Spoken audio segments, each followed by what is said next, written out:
스님 제가 올 1월에 네. 소식지에 실으려고 글을 음. 썼었는데요. 소식이 안 소식지가 나와서 안 나올 것 같아요, 스님. 그래서 저 그냥 주실래요? 네, 스님께서 한번 어. 읽어만 주세요. 아, 그래요? 한가로 오실 네. 때 제 얘기라 또 주절주절 차담 시간에 어. 앉아서 하기도 그렇고 좋아요. 근데 제법 긴 글이네요. 네, 네, 그렇게 됐습니다. 사촌 어. 오빠 글이 같이 있어서 사촌 오빠 글이라뇨? 사촌 오빠가 쓴 혼자 저희 어머니를 생각하면서 페이스북에 음. 쓴 글이 있어서 음. 네. 보쌤도 엄마에 대해 쓰신 거네요. 네. 음. 좀 그 제목으로 시리즈물로 써볼까 싶었는데 어. 소식지가 안 음. 나와가지고. 얼마 전에 그 정지아라고 자기 부모님이 다 옛날 지리산 대가산 그쪽에 빨산이었던 작가가 있어요. 아버지의 해방일지라고 책을 냈더라고요. 그 전에 빨치산의 딸 뭐 이런 책이 나왔었고 누가 주셔가지고 제가 읽어봤더니 상당히 재밌어요. 그래요. 사서 보겠습니다.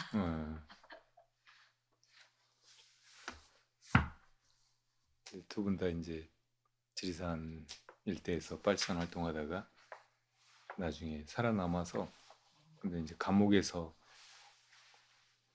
18년인가 그렇게 있다가 50이 넘어서 나와가지고 그제서야 이제 농사짓고 이렇게 살면서 그래도 이제 자기들 어떤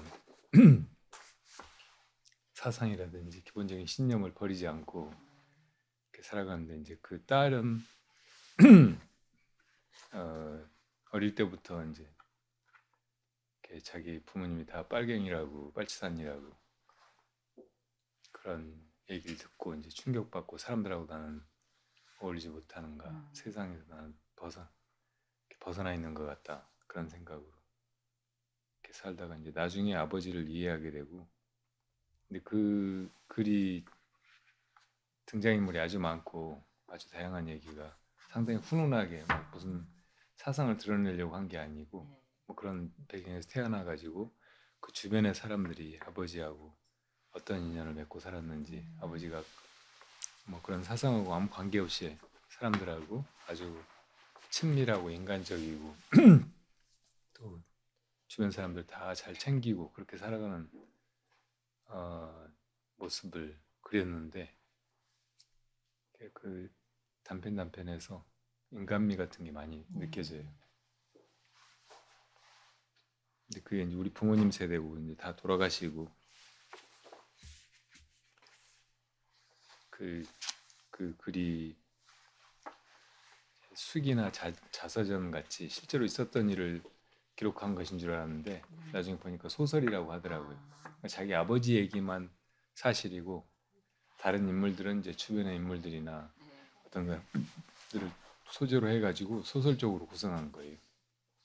나의 아버지의 해방일지요. 네. 아니 아버지의 해방일지. 그냥 아버지. 네.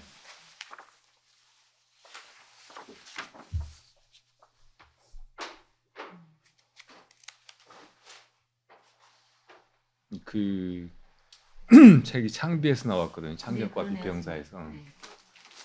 평점도 높네요. 근데 지금 굉장히 잘 팔리고 네. 베스트셀러인가 봐요. 그래서 그저께 어젠가 그 유시민 작가가 알리려고 해서 책 소개하면서 작가들하고 대담하는 걸 진행하잖아요. 근데 어제 그걸 했더라고요.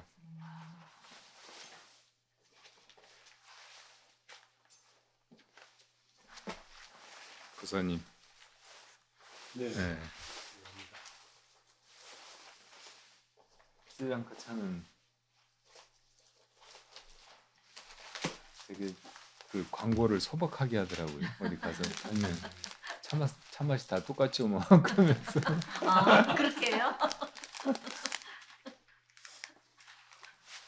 만드는 것도 너무 그 차가 아깝게 되게 막 공장에서 막 아무렇게나 만드는 거야. 삽으로 막 퍼담고 막. 그러니까 그 차를 딸라고 그 차 타는 사람들이 하루 종일 아침 한 9시부터 오후 4시까지 손으로 다 이렇게 산 비탈에서 하루 종일 따가지고 한 20kg 딴대요. 그러니까 나중에는 이제 무게가 10kg 넘는 거 20kg 되도록까지 계속 지고 다니면서 여자들이 계속 산비탈에서 이렇게 작업을 하는 거예요, 하루 종일. 근데 그렇게 해서 하루에 받는 돈이 한 5,000원 남짓이에요. 3달러에서 5달러 정도. 네. 이제 그렇게 해서 딴 차를 막 어떻게 그렇게 건성으로 만들고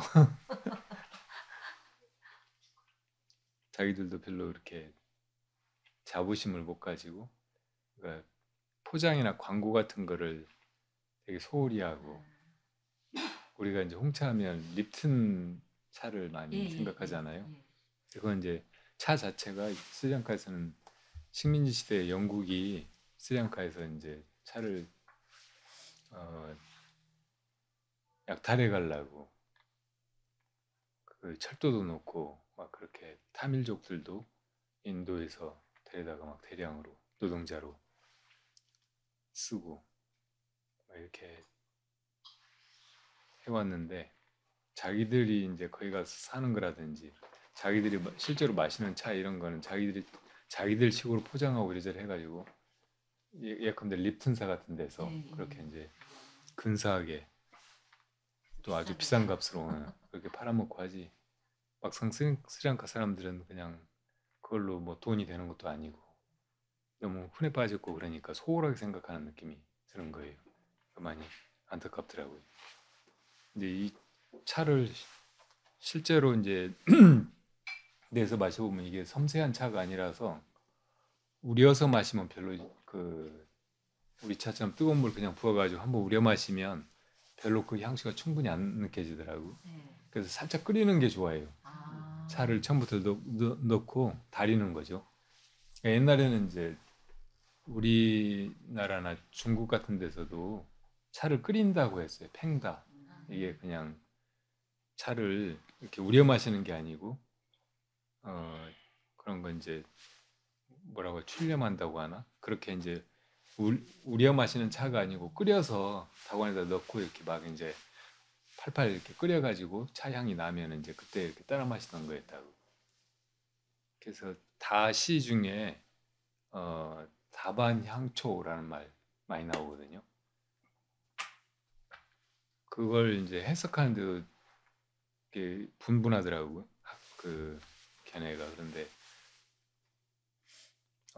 그 전에는 이제 차가 반쯤 끓었을 때 향기가 처음 난다. 향기가 처음 날 때 그 첫 향기 이것을 그 강조해 가지고 그런 식구가 나오지 않았나 이렇게 이제 생각을 했는데, 나중에 다른 사람들은 차가 이제 반쯤 그냥 그 이제 앞에 붙은 수식어는 정좌처예요. 정좌처, 다반향초, 묘용시, 수류화계. 그러니까 고요히 앉아 있는 자리에 차는 반쯤 끓었고 향도 피워놨을 수 있잖아요. 근데 향은 이제 처음 향이 느껴져 온다. 그러니까 이 차 향기 나는 거 이건 이제 별도로 하고, 차 향기가 차는 지금 반쯤 끓었고 향은 처음 난다. 차를 이제 향을 피워놨는데 그 향이 또 난다. 이런 식으로 해석을 하기도 하더라고요. 어쨌든 이제 물에다가 차를 넣고 막 그렇게 끓일 때는 너무 오래 이제 끓여버리면 안 되니까 향이 이제 막 날 때 향초에 이제 물을 따라 가지고 그 맛을 마셔야 음미해야 이제 신선한 향만 느껴지고, 차를 너무 오래 끓였을 때 나는 떫은 맛 같은 거는 안 나게 되고, 다 이제 오래 끓여버리면 그 약성 같은 건 많이 나올지 모르지만 향은 다 날아버리는 경우가 많아서, 다반향초라는 말을 처음에 해석하는 것 같이 그렇게 봐도 될 것 같기는 해요.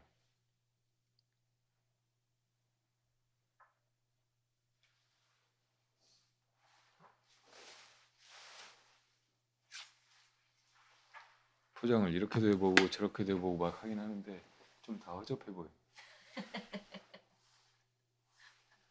자, 하나씩 드릴게요. 네, 감사합니다. 이따가는 뒤에 오는 사람들은 없어요. 종류로.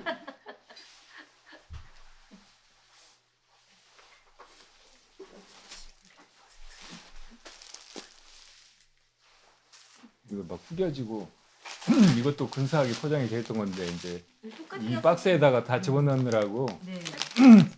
빼버렸나 봐 박스를. 똑같네요. 예. 다 좋은 차들이에요. 거기서 아주 좋은 차들만. 요거만 좋은지 어쩐지는 모르지만 비싼 차들만 산 거예요. 이거 다 시음해 보신 거 아니에요? 예? 시음해 보신 거. 시험도 해봤고. 이거 뜯어볼래.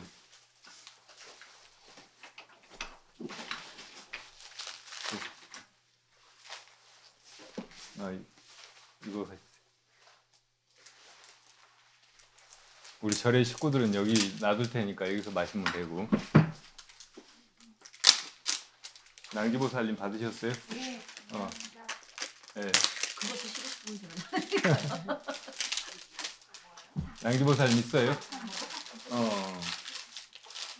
보살님 그 포장이 없으니까 그거 저 주시고 이거 받으세요.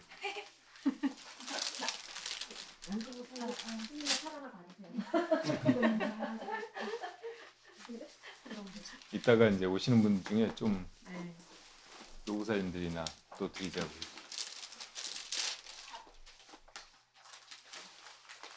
남은 거예요? 이 영어로 루즈티라는 게 권한이 리얼 루즈티라고 그러는데 무슨 뜻일까요? 글쎄요, 이 루즈라는 게 우리가 아는 루즈 말고 다른 뜻이에요. 똑같아.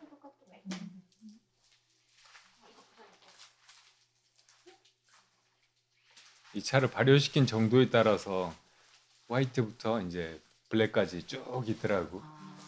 어떤 데 가면은 차를 그렇게 이제 한 30단계로 나눠 가지고 차를 30잔을 가져와서 마셔보라는 거예요. 호물리예요. 차물리.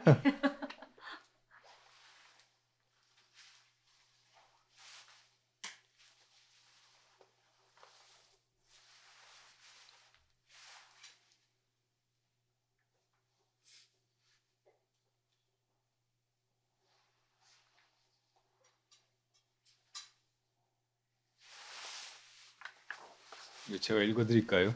너무 길죠? 길어서 다 그냥 스님만 몇 오빠 글은 어디서부터예요? 오빠 글은 중간에 있습니다.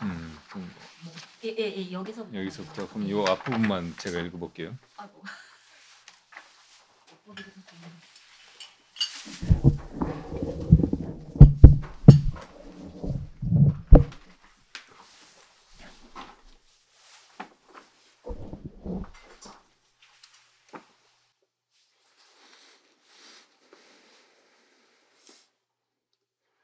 제목은 모든 인연은 신기하고 귀하다 이렇게 붙이셨네.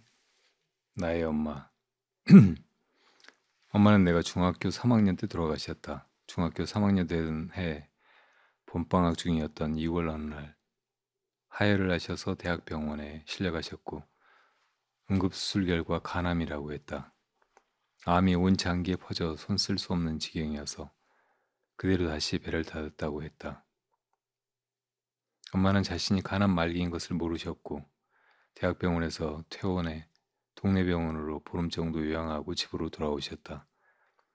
그러다 복수가 차고 몸이 힘들어지자 기독교인이었던 엄마는 안수기도로 병자들을 낫게 한다는 용산의 어느 기도원에 갔다가 자신이 간암 말기라는 청천벽력 같은 말을 듣고, 그러니까 그전에는 가족들이 얘기를 안 해주셨나 보죠. 하나님께 매달려 기도하시겠다고 기도원으로 들어가셨다. 그 후 엄마를 만나러 몇 번 용산의 철길을 따라 기도원에 갔었다. 복수 가득한 배를 안고 걸어서 기도원에 들어갔던 엄마는 한 달여 만에 혼자 걸을 수가 없게 건강이 나빠져서 맏딸인 내가 기도원에 들어와 당신을 간병했으면 좋겠다는 말을 아버지께 전하셨다. 아버지는 탐탁치 않아 하셨지만 나는 그 자리에서 바로 가겠다고 했다. 내 엄마를 돌보는 일에 주저할 이유 따위는 없었다. 학교에 휴학계를 내고 들어간 기도원은 거대했고 어린 내 눈 짐작만으로 150여 평은 넘어 보이는 큰 강당 양쪽 양벽 쪽에 환자들이 요를 깔고 다닥다닥 누워 있었다. 하루 한두 차례 예배가 있었고 통성 기도가 있을 때는 환자와 환자 가족들이 하나님에게로 향한 울부짖음으로 가득 찼다. 나도 그 속에서 우리 엄마 제발 살려달라고 소리치며 울고 매달렸다. 이제 42살이었다. 네, 어서 오세요. 네. 그때 어머니 나이가 42살이셨다는 말씀이죠? 네, 네. 굉장히 젊어서 고생하며 아이 셋 키우고 막내가 11살인 막 자식들에게 잔손길이 덜 가나 싶은 나이였다. 나는 기도원에서 엄마 밥을 해드리고 대소변 받아내는 등 간병 일을 하며 시간 되는 대로 기도하고 또 기도했다. 불쌍한 우리 엄마를 살려달라고. 그렇게 한 달쯤 지났을 때 기도원이 보수공사를 해야 한다고 해서 집으로 돌아오게 되었다. 갈 땐 당신 두 다리로 걸어가셨는데 집에 올 땐 들것에 실려오는 엄마의 모습은 참혹했다. 집에 와서도 등교하며 엄마의 간병은 내가 맡아서 했다. 암 환자들이 그렇듯이 밤이면 고통이 심해져서 어찌할 수 없으니 복수로 부푼 배를 긁어달라고 하셨다. 하루는 학교를 다녀오니 동네 아줌마들이 문병을 오셨는데 밤에 배가 하도 아파 자는 정의미를 깨워 배 좀 긁어달라고 했더니 애가 잠길에 방바닥을 긁고 있더라는 이야기를 하시기도 했다.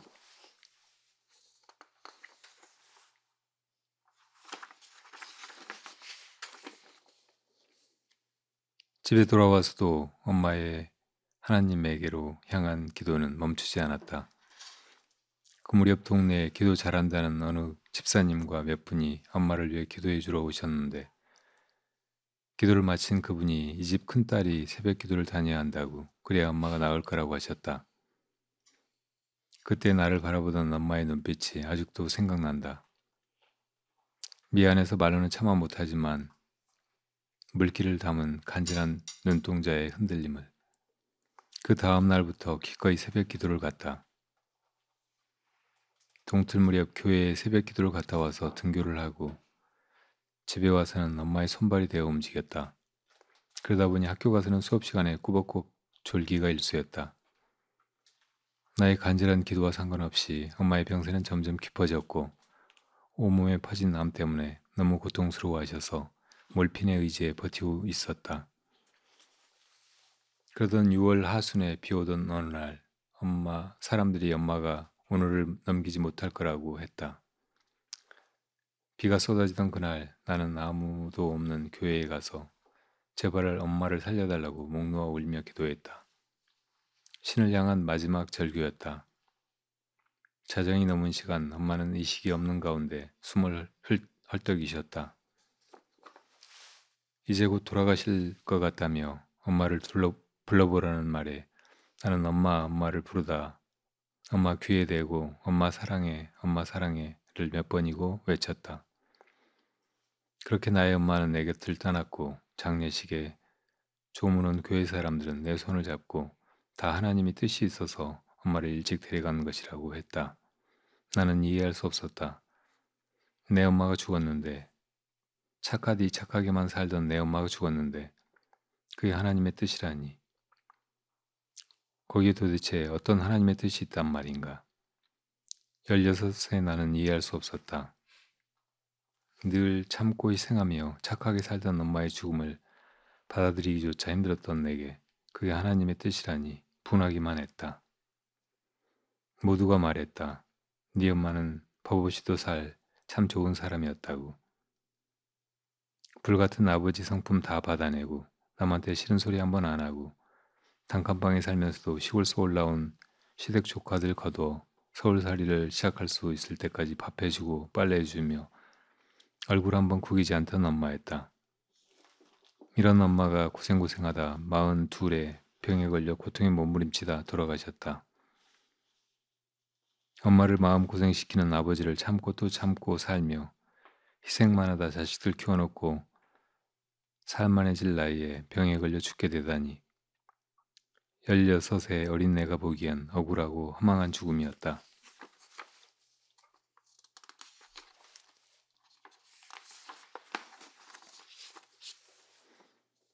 나는 엄마처럼 그렇게 살지 않겠다 다짐했다. 나를 먼저 생각하고 이기적으로 살 거야. 엄마처럼 바보같이 살다 죽진 않을 거야. 죽고 나서 아무리 착하다고 칭찬드리면 뭐해. 참고 희생만 하다 죽는 건 정말 바보 같다고 생각했다. 엄마의 죽음은 내가 40줄 들어서기까지 그렇게 나에게 자리 잡았다. 그리고 선하디 선한 내 엄마의 고통스럽고 너무 이른 죽음을 그때까지도 도무지 이해할 수 없었다. 40 넘어 불법을 만나고서야 알았다. 그것이 엄마와 나의 인연이었다는 걸. 엄마와 내게 주어진 이 생의 인연은 거기까지였다는 걸. 그것이 이 생에 주어진 엄마의 업이자 복이었다는 걸. 하나님이 설명해 주지 못했던 그것을 부처님은 내게 완벽하게 설명해 주셨다. 그렇게 나는 엄마를 보낸 지 25년이 지난 후 불법을 만나고서야 내 엄마의 죽음을 받아들이게 됐다.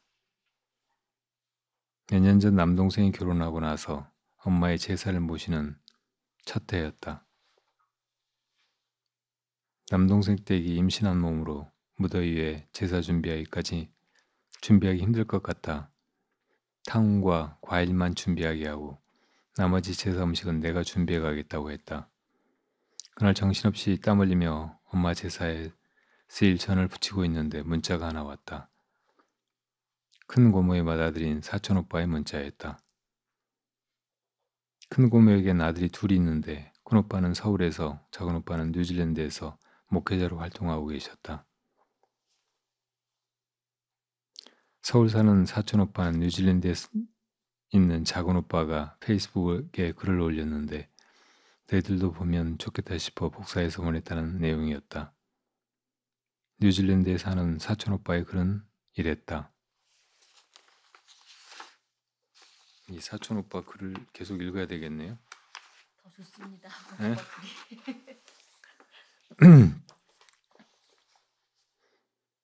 막내 외숙모가 부살님이에요? 아니요, 저희 어머니. 10대 중후반을 낮은 산자락에 걸쳐있는 서울 변두리 조용한 동네에서 보냈다. 멀리 좌우로 줄지어 있는 고만고만한 산등성이들이 작은 창문으로 내다보이고 그 사이에 광활하지는 않지만 눈이 시원할 만큼 탁 트인 벌판이 있다. 논밭이 촘촘히 들어선 벌판을 가로는 철로 위를 하루에 2번 석탄을 실어 나르는 기차가 지나간다. 육중한 기관차는 온 동네를 뒤흔드는 소음을 남기고 저수지를 지나 사모퉁이를 돌아 사라진다. 논밭에 물을 대는 저수지는 혹한 가뭄이 있던 어느 해 바닥을 드러낸 적이 있기는 했지만 사시사철 산을 타고 내려오는 바람결에 찰랑거리는 물로 가득 찼다. 봄 가을에는 붕어 낚싯대를 들이온 강태공이 간혹 보였고 여름에는 보위 위에서 물로 뛰어드는 동네 아이들의 즐거운 함성이 산을 타고 울려 퍼졌다. 물이 꽁꽁 얼어붙는 겨울이 되면 매서운 바람에도 아란 것 없이 썰매를 끄는 아이들과 스케이트를 메고 오는 아이들로 북적댔다. 지난해 그 동네가 흔적도 없이 사라져버렸다. 불도저가 밀어붙인 흔적이 이곳저곳에 남아있는 동네는 온통 붉은 황토바닥으로만 남아있었다. 마을 버스가 다니던 신장로, 꾸물꾸물한 골목길, 나팔꽃으로 뒤덮인 담장, 슬레이트 지붕을 얹은 벽돌집, 몇 안 되던 기와집, 하나밖에 없었던 이발관, 나중에 생긴 미용실, 쌀집, 구멍가게, 작은 종탑이 인상적이었던 장로교회, 그리고 이국적으로 보이던 성공의 예배당, 아무것도 남아있지 않았다. 오랫동안 개발 제한구역으로 묶여있던 터라 서울이면서도 서울 같지 않았던 목가정의 정치가 가득했던 곳이었다. 갑자기 무언지 모를 상실감이 몰려왔다. 고향을 잃은 느낌이랄까. 덩그러니 황토빛 벌판으로 변해버린 동네를 한동안 말없이 바라보고 있었다. 옛 기억을 더듬고 마음 깊이 각인된 옛날 지도를 펼쳐들고 이곳저곳을 확인하고 있었다. 여기쯤에는 언덕이 있었고 그 너머에 형과 함께 자취하던 집이 있었고 그리고 그 사이에 막내 외숙모가 살던 집이 있었고 다시 지도를 그려내라면 대충 다시 그릴 수 있을 것 같았다. 아쉬움 가득한 추억 그리고 아련한 기억을 회고하는 동안 온몸을 감싸고 도는 온기가 느껴졌다. 따스했지만 동시에 가슴을 파고드는 예리한 슬픔이 있었다. 그리움이었다. 웃음이 맑았고 마음이 따뜻했던 막내 외숙모. 그 숙모가 저 언덕 위에 살고 있었다. 그러나 지금은 그곳에 없다. 아니 그녀는 이 세상 어디에도 없다. 오래전 그것도 아주 젊은 나이에 하나님의 부르심을 받았다. 잔잔한 마음이 출렁인다. 대학을 아직 졸업하기 전이었다. 막내 숙모가 돌아가시기 몇 달 전 서울 모처의 기도원에 머물던 숙소를 방문했다. 예배당 뒤편에 앉아 계시던 외삼촌을 먼저 발견했다. 숙모는 보이지 않았다. 삼촌도 나도 그리 말을 길게 하는 편이 아니어서 짧은 인사만 나누고는 둘이 멀뚱히 앉아 있었다. 얼마나 지났을까? 불현듯 등 뒤에서 누군가 두 손으로 나의 눈을 가렸다. 이어 목소리가 들렸다. 누구게? 갑작스런 숙모의 장난기에 놀랐지만 한편으로는 안심이 되었다. 말기암으로 투병 중인데도 저렇게 밝을 수가 있구나 라는 생각이 들었기 때문이다.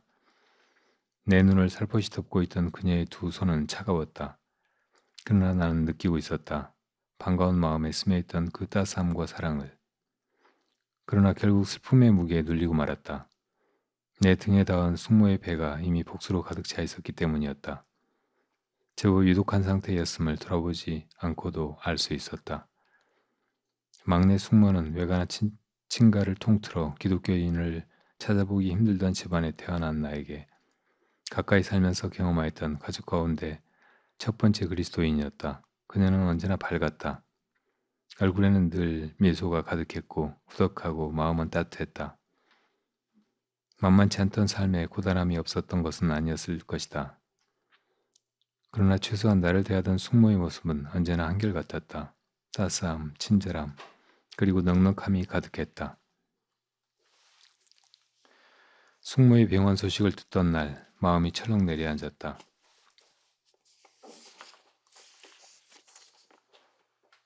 내가 정식으로 기독교인이 된 지 얼마 지나지 않은 해에 일어난 일이었다.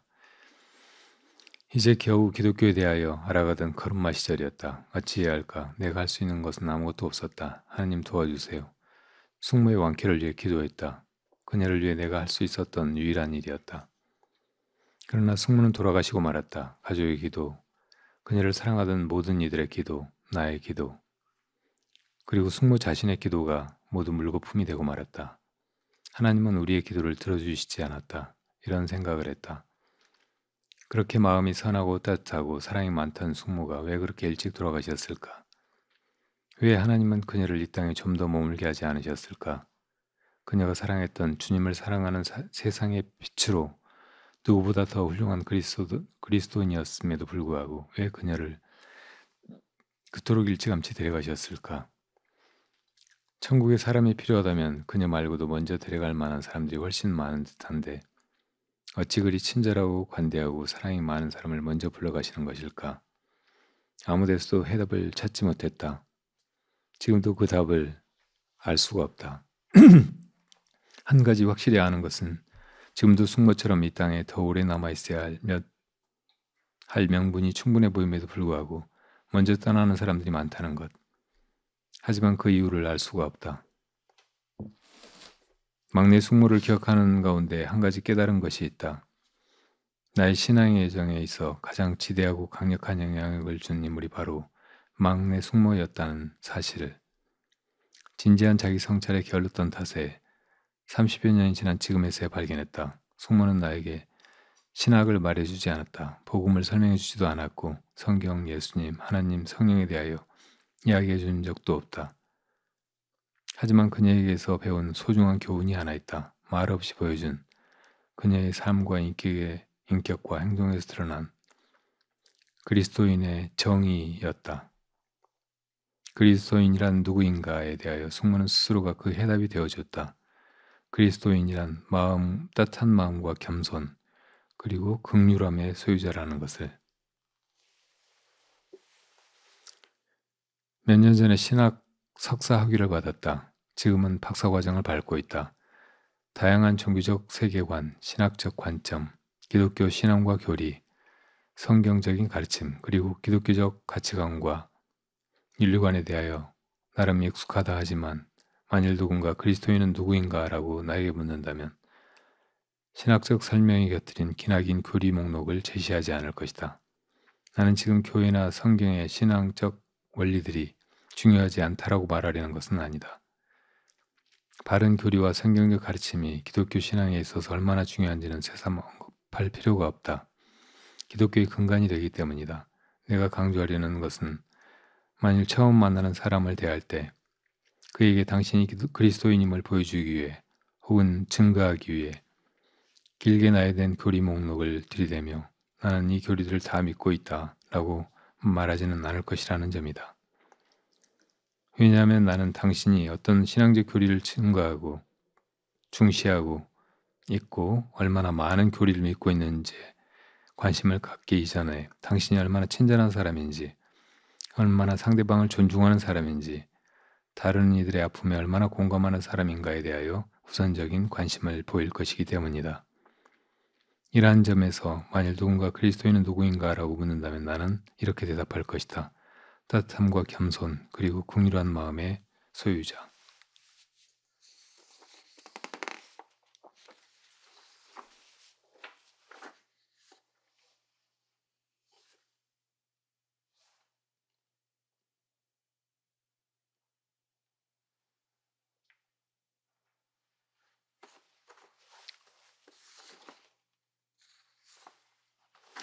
이건 뭐예요?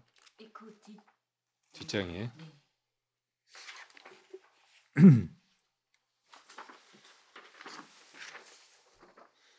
당시 넉넉하지 않은 삶이었기에 물질적으로 많은 것을 우리에게 줄 수는 없었지만 매일 새벽 기도할 때마다 같은 동네 한 귀퉁이에서 미래를 향한 꿈으로 외로움을 견뎌내던 조카들, 형님과 나를 막내 숙모는 기억하고 있었다. 굶주림을 참아가며 공부에 정진하던 어린 두 조카들을 위해 간절히 기도하셨을 숙모의 모습이 떠오른다. 같은 교회를 다니지 않았으므로 그녀의 기도 소리를 한 번도 들은 적이 없다. 그런데 신기하게도 오늘 그녀의 기도 소리가 내 귀에 들려온다. 그때 대견함과 안타까움이 눈물을 많이 흘리셨나 보다. 대견함과 안타까움의 눈물을 많이 흘리셨나 보다. 지금 내 눈에서 흐르는 고마움과 그리움의 눈물이 멈추지 않는 것을 보니 전을 붙이던 나는 그 자리에 풀썩 주저앉아 엉엉 울었다. 엄마 제삿날 저 먼 뉴질랜드에 사는 사촌 오빠의 오래전 돌아가신 데 엄마를 추억하는 그리워하는 글을 읽자니 이건 다시 이제 보살님 글로 돌아온 거네요. 엄마 제삿날 저 먼 뉴질랜드에 사는 사촌 오빠의 오래전 돌아가신 내 엄마를 추억하고 그리워하는 글을 읽자니 그날 그 자리로 돌아간 듯이 눈물이 주체할 수 없이 쏟아졌다. 큰 고모는 일찍 사별하시고 생활을 위해 식당에서 숙식하며 일하시느라 막내 동생인 우리 아버지가 사는 근처의 10대 아들들을 자취시켰었다. 나와 7, 8살 정도 차이 나는 오빠가 기억하는 나의 엄마 이야기는 투병 중에도 명랑함과 밝은 웃음으로 주변을 밝히는 사람이었다는 것을 일깨워주는 한편 애틋하고 정다운 엄마의 냄새를 떠오르게 했다. 오빠의 글 중에 하나님은 우리의 기도를 들어주시지 않았다. 왜 그녀를 그토록 일찌감치 데려가셨을까? 천국에 사람이 필요하다면 그녀 말고도 먼저 데려갈 만한 사람들이 훨씬 많은 듯한데 어찌 그리 친절하고 관대하고 사랑이 많은 사람을 먼저 불러가시는 걸까?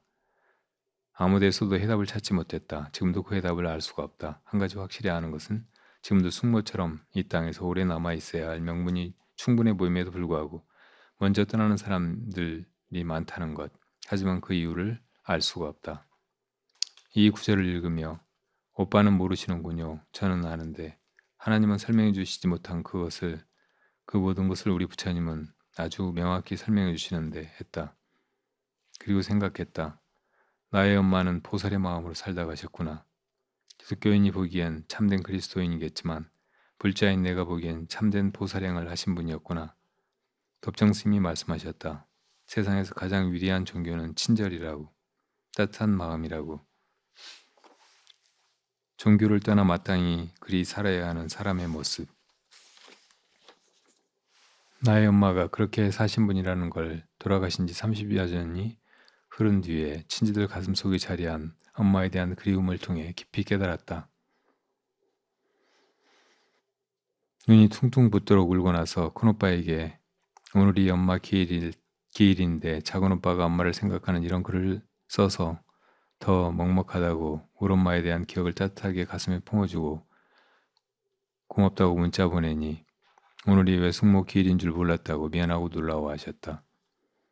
나는 그 우연에 더 뭉클했다. 그리고 이렇게 소중히 기억되고 있으니 엄마의 삶이 그리 허망한 삶은 아니었구나. 위로가 되었다.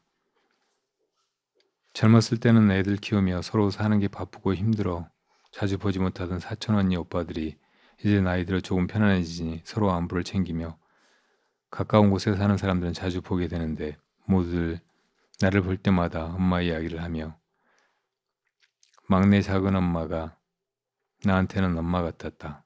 작은 엄마의 그 밝은 웃음소리가 잊혀지지 않는다고 말한다.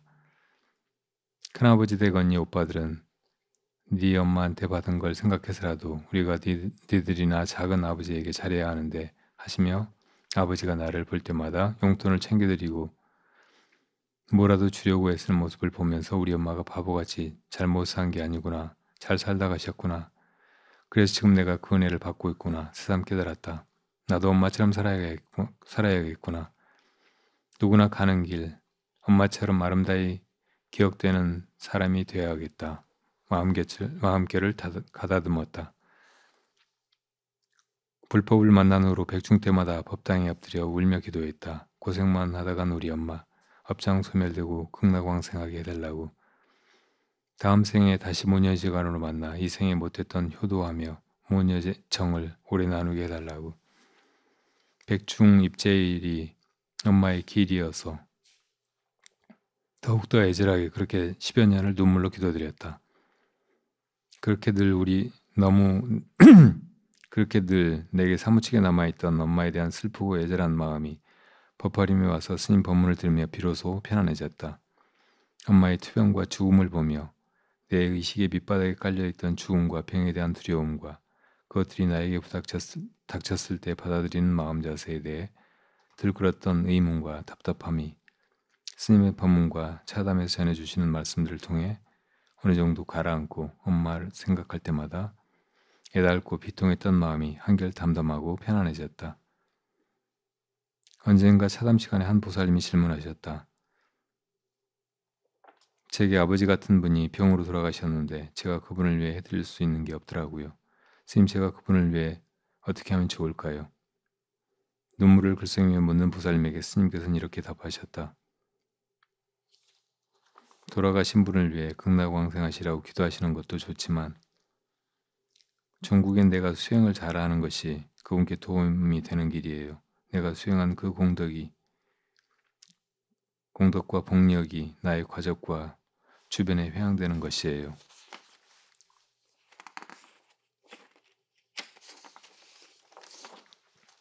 스님의 말씀을 듣고 중도를 내려오며 큰 바위덩이가 사라진 듯 가슴 저 깊은 곳에서 환희심마저 차올랐다.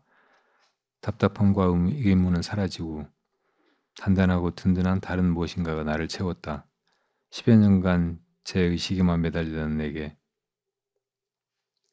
마음 챙김과 수행으로 주변을 밝히라는 스님의 말씀이 내 마음의 심지가 되었다.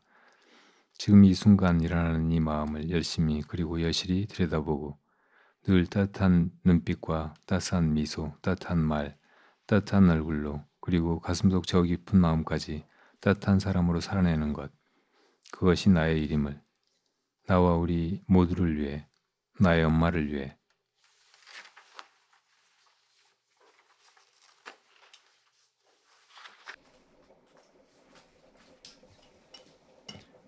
이런 글은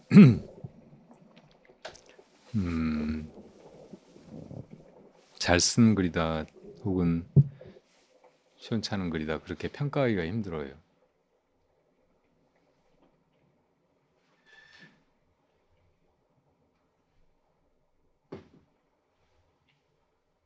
이 세상에 뭐 작품이나 요리나 누가 하는 공연을 두고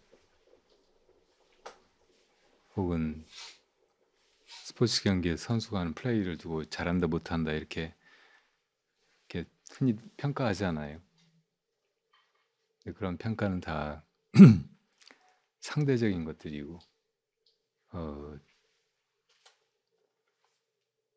비교해서 어떤 것이 더 낫다, 더 좋은 것이다, 더 잘한다 뭐 이렇게 잘라 말하기가 어려운 부분이 있다고. 너무 그런 눈으로만 보는 것보다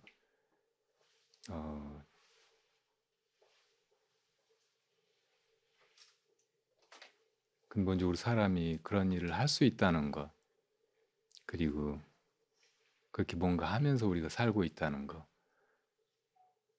그리고 그렇게 행동하는 자, 살아가는 자가 누구인가 묻는 것, 그런 것이 훨씬 더 중요하다는 생각이 들어요. 그 속에 그런 가치평가보다 더 중요한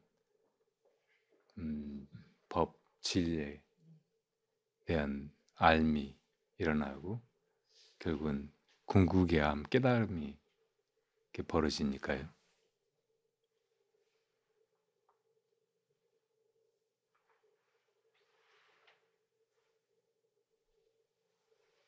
월드컵 다 재밌게 보셨나요? 마지막 결승전 재밌었죠? 네.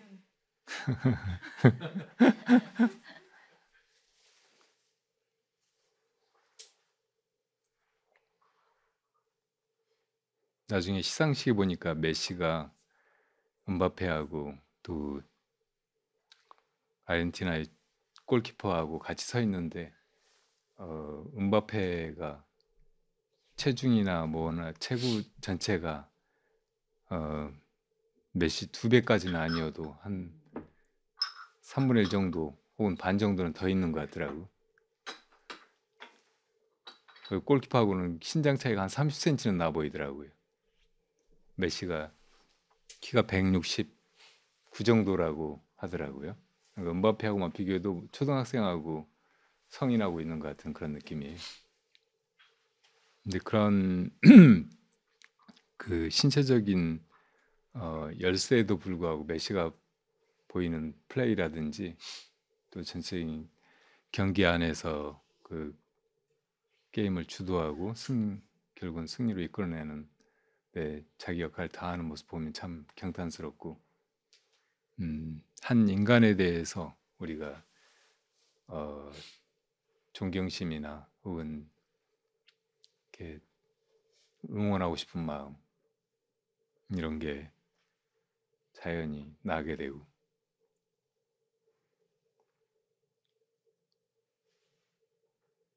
우리 모두의 삶도 다 이 사람이 저 사람보다 나은 사람이다. 이 사람이 저 사람보다 더 잘 사는 사람이다.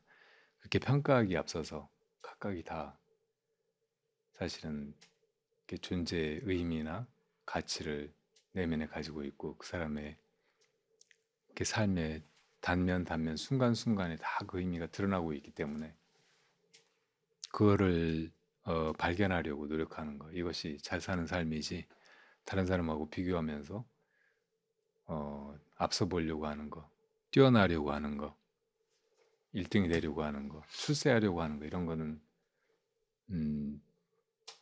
근본적으로 이게 삶의 뜻이 무엇인지 이게 분명치 않은 거고 어떤 분위기에 휩쓸리고 있거나 본능에 내몰리고 있는 것이에요.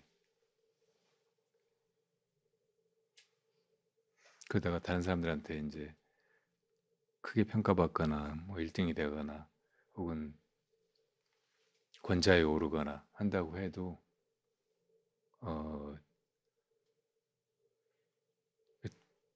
잘 살게 되거나 다른 사람들이 기대하듯이 사람들을 다 훨씬 더 편안하게 행복하게 환호하게 그렇게 해주질 못하고 그냥 거의 군림하고 자기 욕심만 채우고 다른 사람들 억압하고 짓밟고 하다가 얼마 가지 않아서 그 권좌에서 이제 끌어내려지거나 물러나게 되고 그러면서 사람들한테 더 큰 실망이나 더 이상 이제 바라볼 곳이 없는 삶의 어떤 막막함, 환멸에 몰아넣게 되죠.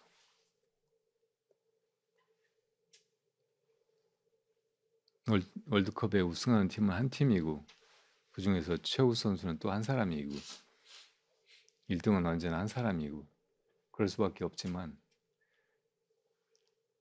그런 그 게임 혹은 경주에서 어차피 다 1등이 될 수 없으니까 다른 사람들은 다 그냥 들러리 서거나 의미 없이 이렇게 겨뤄보다가 다 패자로 낙인시키는 것보다는 이걸 조금 더 초연한 태도로 게임하듯이 그렇게 임하는 게 좋아요. 이 세상에 경쟁이나 시합이나 다툼이 벌어지지 않을 수는 없어요. 그렇지만은 거기 임할 때 그게 우리가 같이 즐기기 위해서 또 그냥 재미로 그렇게 하는 거라는 그런 느낌으로 그렇게 해야지 거기다 막 목숨 걸고 어떻게 해서든지 그냥 1등이 되려고 수상 방법을 가리지 않고 어떤 때는 불법이나 룰을 깨뜨리는 무모한 그런 행동으로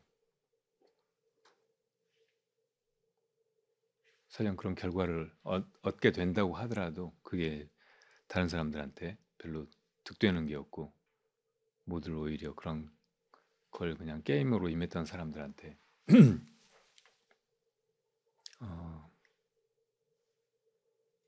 더 이제 낙심하게 만들고 인간 자체에 대해서 회의하게 만들고 그럴 뿐이죠.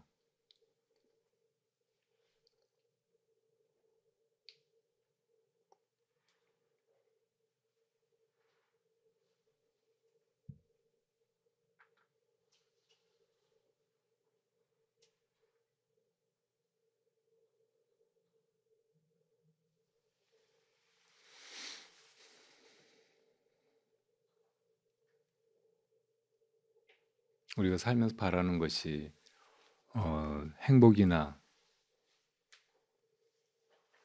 혹은 자기 실현 혹은 안전한 생존 뭐 그 어떤 것이라고 해도 그게 무조건적인 것이면 맹목적인 것이면 그게 다 의미가 없고 결국은 잃어버리게 되는 것뿐이에요.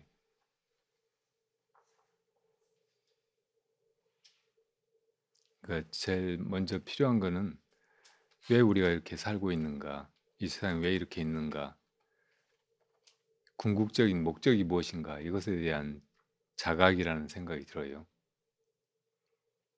그걸 부처님이 깨달으신 거고 그래서 부처님을 깨달은 자, 붓다라고 하는 것이고 그것 없이는 우리가 이렇게 이 세상에 새가는 것들이 그게 실질적인 것이든 아니면 게임이나 놀이처럼 하는 것이든 이게 다 의미 없고 일적인 만족이나 안락밖에는 주질 못해요.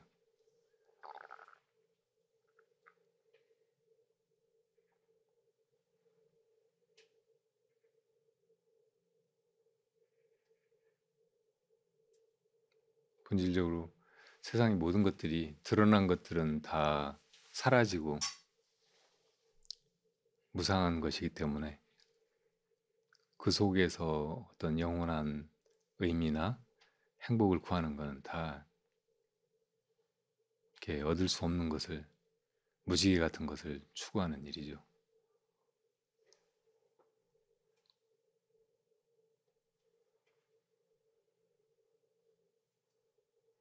그러니까 우리가 진정으로 구해야 될 것은 그렇게 덧없는 것, 있다가 없어져 버리는 것, 속에서가 아니고 어,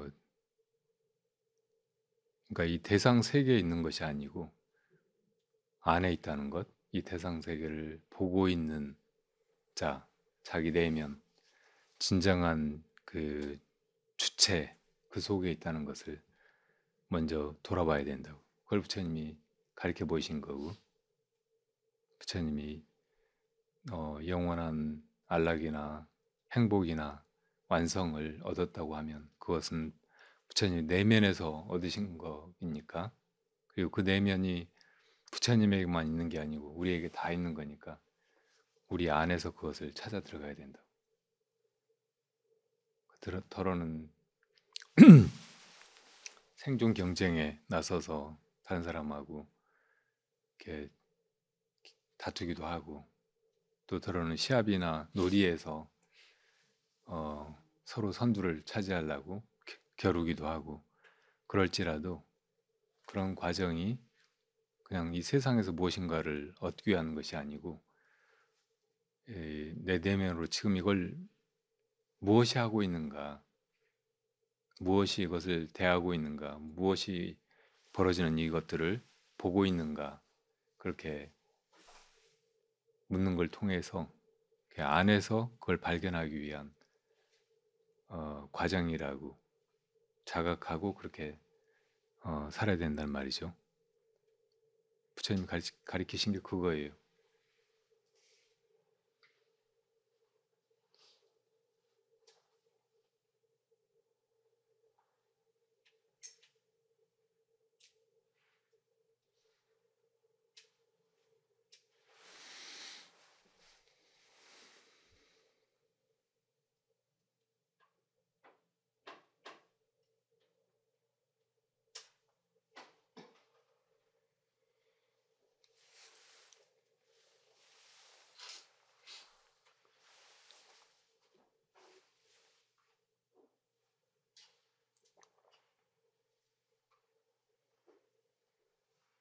아까 아버지의 해방일지 얘기했잖아요.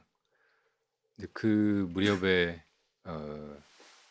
그 직전에 제가 이렇게 비슷하게 빨치산의 삶을 살았던 노보살님, 몇 번 이야기한 적 있던 반야대 최순희 보살님, 전쟁 전에 6.25 전에 북한에서 문화 부문에서 이렇게 두드러진 인사였는데, 전쟁 때 이제 문화 공작 임무를 띠고 최전선에서 싸우는 사람들한테 가서 사기를 진작하라는 그런 명령을 받고 내려왔다가 이제 인천 상륙작전이 나오고 지리산에 들어가서 남부군에서 이제 활동하다가 한 2년 반 남짓 지나서 이제 거의 빨치산들이 다 토벌되어 갈 때 마지막에 체포돼 가지고 감옥에 있다가 나와서 그렇게 지내다가 이제 법정 스님을 만나게 되고 불심이 생겨서 이제 나머지 인생은 불자로서 살아갔죠. 잘 살았고 생업은 피아노 가르치는 일로 이렇게 꾸려갔지만, 그리고 북쪽이 돌아갈 수 있었다면, 포로 교환이나 뭐 이런 게 있어가지고 돌아갈 수 있었다면 거기서 이제 이렇게 대단한 인사로 이렇게 여생을 누렸을지 모르지만 그러지 못해서 이제 남한에서 그냥 숨어서 계속 감시받으면서 그렇게 살아야 됐지만, 그래도 이제 물론 이제 북한 체제라든지 김일성이 해가는 것들에 대해서 그렇게 막 긍정적이고 동조하고 막 그러지는 않았어요. 근데 그 사람은 조국이라는 말을 자주 썼는데 그 조국이 북한을 의미하는 것이라기보다는 우리나라 남북한을 합한 이 한반도의 이 나라를 얘기했고, 그리고 그 조국이 잘 되고 외세에 휘말려 가지고 일제 때 같이 그렇게 침략당하고 수탈당하고 우리 국민들이 이렇게 떳떳하게 주권도 못 가지고 막 그렇게 사는 나라가 아니고 해방된 조국 그리고 정말 이제 좋은 나라가 되어가면서 다른 나라에도 이렇게 부끄럽지 않은 그리고 뭔가 도움이 될 수 있는 그런 나라가 되기를 바랐던 그런 한 조선인 혹은 고려인으로서의 그런 국가관이었죠. 그 보살님 그 일대기를 제가 뭐 이러저러 이제 주변에 있는 사람들이 그분이 남긴 빨치산 활동의 기록을 기다리고 있었고 빨리 그 책이 출간되기를 바라서 독촉을 해와서 제가 이제 오래 미뤄뒀다가 여름까지 이제 내기로 하고 그 전에 서둘러서 원고를 이제 정리를 했거든요. 근데 초고가 많이 어설펐는데 어떻든 이제 그걸 어떤 작가가 연결이 돼가지고 그걸 이제 출판을 위해서 출판사에 타진을 해본다고 가져갔는데 보내주었는데 창작과 비평사 그러니까 그 해방일지가 나온 그 출판사에다가 연락을 해본다고 그래서 거기서 나오면 뭐 좋을 수도 있겠다. 거기서 이제 우리 그 문학 현대 문학사에서 굉장히 좋은 책들을 많이 냈고 그게 그냥 순수 문학보다는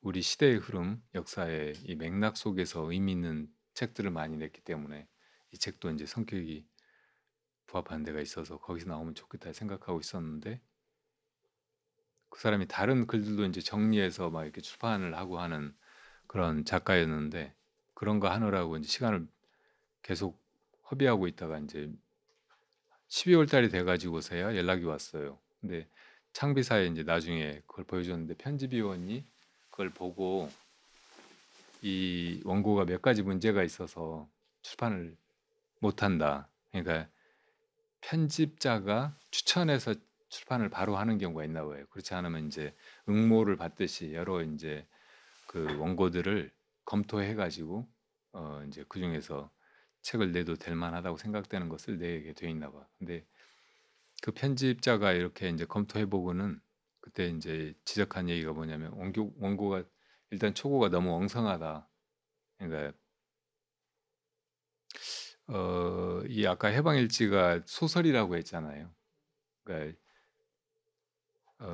소설 같으면 막 이 얘기 저 얘기 소설적인 어떤 짜임새를 위해서 완성도를 위해서 또 이제 재밌기도 하고 이게 하나도 무리가 없이 그렇게 얼마든지 허구의 이야기를 엮어낼 수가 있는 거잖아요. 근데 나는 이게 그보다는 자서전 같은 것이었기 때문에 그렇게 할 수가 없었어요. 그러다 보니까 이제 약간 이 사람은 계속 소설이나 창작물을 어, 이렇게 심사해가지고 그 중에 이제 뛰어난 것들을 이렇게 출판하는 사람이라 이제 그런 부분에서 이제 내가 정리한 그 자서전식의 글이 미흡하다고 이제 판단한 거죠. 그리고 이제 또 하나는 내가 그 사람하고 있었던 일 같은 거 이런 것뿐만 아니고 시대적인 맥락이 중요하다는 생각이 들어서 당대에 벌어졌던 중요한 사건들을 앞뒤를 이제 많이 이렇게 집어넣었거든요. 그러니까 예를 들어 이제 이 보살님이 북한에서 처음에 파견될 때는 김일성이 직접 불러가지고 자기 집에다가 먼저 이렇게 차로 그때까지 본 적도 들은 적도 없는 수입물이 대부분인 그런 선물을 차로 보냈대요. 그리고 나서 이제 오라고 해서 만나 보니까 지금 전장의 사태가 이제 굉장히 긴박하고 하니까 나가서 그런 공작을 해줬으면 좋겠다고 부탁을 한 거예요. 그래서 이제 내려온 건데 김일성한테서 이제 지령을 받고 내려왔고 그때 김일성이 헤어질 때 마지막으로 한 말이 깨끗하게 죽으라는 거였대요. 그리고 그런 얘기를 이제 흔히 남쪽으로 떠날 때 이제 중요한 간부들이 많이 했어요.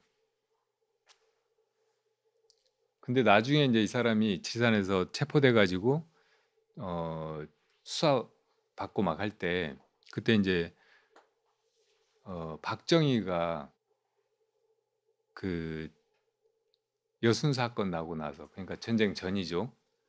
그때 이제 사실은 그 공산주의자였거든요. 그때는 이제 워낙 좌익 쪽에 지식인들이나 그때 항일 투쟁하던 이제 군인들이나 막 이런 사람들이 많았어요. 그리고 그때 이제 막 국군이 창설돼 가지고 그 군에 지원한 사람들은 그 전에 이제 경찰들하고 달리 일제 때 이제 경찰들은 대부분 다 친일 분자들이잖아요. 근데 군인이 된 사람들은 항일 투쟁을 하는 사람들이 많았던 거예요. 그 집안은 일제 때 이제 막 이래저래 하다 보니까 집안에 배경도 없고 막 그렇긴 한데 그래도 이제 의기가 있고 뭔가 생각이 있던 지식인들이 많았어요, 군인들이. 근데 그런 사람들이 그래서 대부분 다 좌익 성향을 가지고 있었다고. 그러니까 그때 여순 사건 났을 때 지창수라고 하는 그 상사가 주도해 가지고 장교들을 다 죽여버리고 제주도의 그 4.3 사건을 토벌하려고 이제 14연대를 여수에 있던 부대를 파병하려고 하고 있었잖아요. 근데 거기 가면은 이제 그 좌익 토벌한다고 하면서 빨치산 토벌한다고 한라산에 이제 활동하는 빨치산들 토벌한다고 하면서 다 결국은 우리 국민들을 죽이게 돼 있는 거예요. 그러니까 이제 거기 저항한다고 우리가 우리 동족을 죽일 수 없다고 하면서 이제 여순 사건을 일으킨 거거든요. 근데 거기 가는데 이제 명령권자들이 다 장교들이니까 장교들은 다 이제 사실은 그런 반란 같은 거를 묵인할 수가 없고 그 사람들은 이제 시키는 대로 할 사람들이니까 그 사람들을 거의 다 죽여버리고 몇 사람들만 빼고 다 죽여버리고 이제 여순 사건을 일으켰던 거예요. 근데 사실은 그때 죽은 장교들도 대부분 다 좌익 쪽이었어요. 그렇게 이제 이 군 장성급들이 좌익이 많았거든요. 그리고 그 중에 한 사람이 박정희였던 거예요. 그래서 이제 여순 사건 나고 나서 우리 이제 처음 창설된 군대에 숙군이라고 군대에서 좌익 세력을 제거한다고 해가지고 여러 장성들을 이제 군복을 벗게 하고 더러는 이제 그 형을 집행하기도 하고 막 그랬거든요. 엄청나게 물갈이가 많이 됐다고. 근데 그 숙군 과정에서 백선엽이 이제 박정희가 그런 좌익이니까 왜 박정희가 좌익이 되냐면 자기 형이 박상희라고 일제 때부터 이제 독립운동을 했는데 엄청난 좌익 활동가예요. 좌익 항일운동가였다고. 그래서 이제 그 영향으로 엄청 존경했던 형이 좌익이었는데 자기는 어떻든 출세는 해야 되겠는데 그냥 이렇게 한국에서 교산하면서 이렇게 살 수는 없고 그러니까 그때는 이제 일제 때고 일본이 언제 뭐 물러가리라고 그런 예상을 못하던 때잖아요. 그러니까 일본 군에 들어가 가지고 군인이 돼야 되겠다 생각하고 만주로 간 거예요. 그래서 이제 해방돼 가지고는 어물어물 그냥 자기가 그렇게 이제 그 항일 독립운동 하는 사람들을 때려잡는 만도의 토벌대의 장교였다는 것을 숨기고 그냥 들어온 거죠. 근데 어떻든 그때는 군대에 그냥 들어갈 수가 있었고 그래서 이제 군에서 조직책이었다고. 그러니까 남노당이라고 있었잖아요. 공산당인데 이제 남조선에 있다고 해서 남조선 노동당이라고 했는데 그 남노당의 당원이었다고. 황성희뿐만 아니고 박정희도. 그리고 박정희는 거기서 이제 그때 이제 이승만이 그 좌익운동을 불법화했기 때문에 그걸 드러낼 수가 없어서 다 조직이 점조직으로 서로 간에 모르게 돼 있었다고. 그러니까 군인들이 누가 남노당원인지 서로 모르는 거예요. 그런데 그 조직을 알고 있던 사람이 박정희였다고. 근데 백선엽이 이제 박정희 그런 걸 문제 삼으니까 박정희가 나한테 한 번만 기회를 달라고 한 거예요. 근데 박정희의 인격이라든지 그 리더십 이런 거를 잘 알았던 백선엽이 이 사람을 지금 죽이거나 군복을 벗게 해서는 안 되겠구나 생각해가지고 그냥 살려준 거예요. 그러니까 박정희가 그때 이제 살아나기로 하고 대신 남노당의 그 명부를 다 넘긴 거예요. 그러니까 한 5천 명을 다 이제 못 벗게 하거나 죽이거나 뭐 감옥에 보내거나 그러고 이제 박정희는 살아남은 거라고. 그런 박정희가 이제 이 최순희 보살님이 체포돼 가지고 신문을 받을 때 조사하러 온 거예요. 그래가지고 그때 이제 최순희 보살님이 어떤 북한에서 넘어온 사람이고 빨치산 활동하는 사람이고 하잖아요. 박정희도 자기도 이제 속으로는 좌익 사상을 그때까지도 가지고 있었고 자기가 대통령 되리라는 건 생각도 못하는 때잖아요. 그러니까 조용히 와가지고 둘이만 있을 때 그러더래요. 어떻게든 살아남아야 된다고. 우리가 이 좌익 혁명을 그러니까 북한이 이제 전쟁 일으켜가지고 막 이래저래 해가지고 지금은 이제 다시 분단돼 버리고 막 그랬지만 그래도 이제 나중에 통일된 나라를 적화해가지고 그렇게 만들기 위해서는 지금은 그냥 사상 지킨다고 막 싸우고 그러다가 다 죽고 그때 이제 이 보살님은 그렇게 체포돼 가지고 나온 거 이거를 남한의 토벌대한테 이용당했거든요.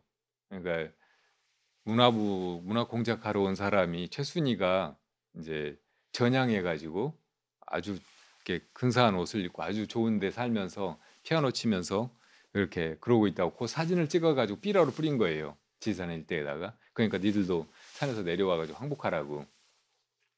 그러니까 그렇게 이용당한 걸 되게 치욕스럽게 생각했거든요.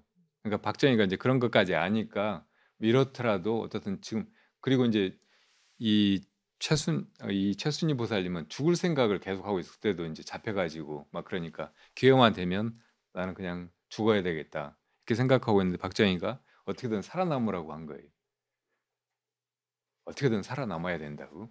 그러니까 김일성이 했던 얘기하고 완전히 반대되는 얘기잖아요. 김일성은 깨끗하게 죽어야 된다고.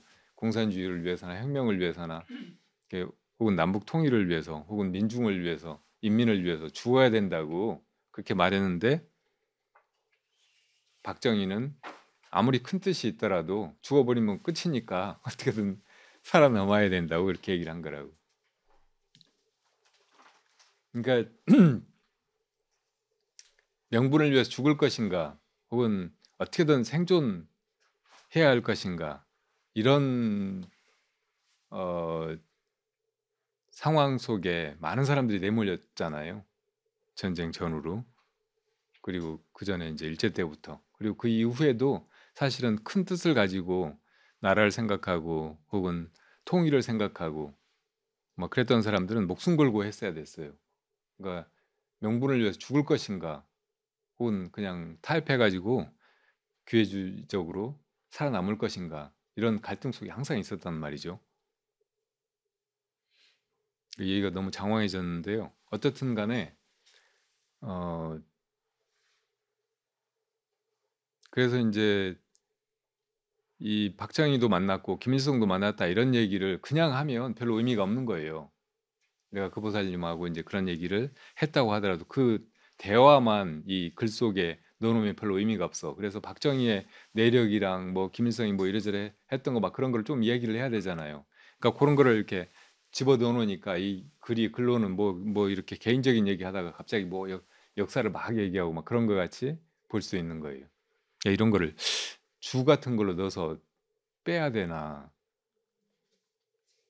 뭐 그런 고민도 했는데 어떻든 초고니까 이제 그냥 그렇게 넘겨준 건데 이 편집위원이 그런 게 이제 매끄럽지 못하다고. 저도 이제 다 그 생각하고 있던 거고 그 사람이 했던 내 글에 대한 비판 이런 게 전혀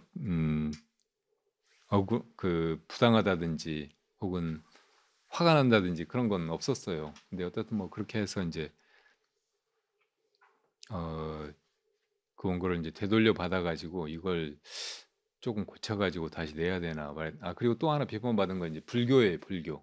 이 보살님이 빨치산 활동하다가 갑자기 어떻게 불자가 돼가지고 그렇게 살았는지 맥락이 잘 납득이 안 간다. 서술이 안 돼 있다.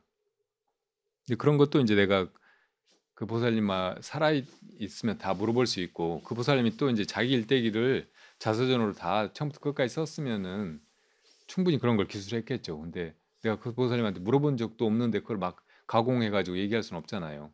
또 법정 스님하고 그 보살님하고 사이에서 있었던 교감이라든지 대화라든지 어떻게 해서 그 보살님이 그런 이제 참담한 기억을 가지고 있고 또 이제 사상적으로도 갈등을 겪고 있고 남한에 살아야 되느냐 말아야 되느냐 그러고 있는 상황에서 법정 스님을 만나가지고 법정 스님한테 그렇게 온전히 귀의하게 되고 불교에서 이제 결국은 희망을 보고 제가 좋은 불자로 그냥 살아야 되겠다고 그렇게 생각하게 됐는지 그 맥락이 법정 스님만 살아계셔서도 충분히 물어봐서 이렇게 앞뒤를 메울 수가 있는데 그런 게 없는 거예요. 근데 그런 걸 어떤 뭐 글로 이렇게 문제를 삼았더라고. 그리고 거기도 이제 여러 인물들이 나오는데 중요하고 굵직굵직한 인물들 그리고 우리 이제 남한의 어떤 정치적인 분위기에서 전혀 평가되지 않고 숨겨져 있고 혹은 완전히 매장돼 있는 그런 사람들 이현상이라든지 또 이제 토벌대장이었던 차이력 막 이런 사람들의 이야기도 제가 좀 길게 막 언급을 했거든요. 그러니까 그런 게 산만하다 주제가 이렇게 통일되고 기승전결로 딱 이렇게 일관성 있게 가야 되는데 뭐 그런저런 이야기를 토를 달아가지고 이제 출판 못하겠다고 거부를 했더라고. 그래서 내가 이걸 고쳐야 되나 하고 사실은 지금까지 중에 제일 오래 혼자 그 강원도에 있었는데 그렇게 있다 보니까 맥이 좀 빠져서 글에 손이 안 가는 거예요. 그래서 이제 다른 사람 글이나 보고 또 그냥 내가 이럴까 저럴까 하는 것보다 이것이 이 마음이 어떻게 살아가나 보자 하고 그냥 보고 있었어요. 그랬더니 월드컵이나 보고 전혀 그런 손을 안 대고 지내버렸어요. 네, 이것도 뭐 이 글도 인연 따라 어떻게 되겠죠. 근데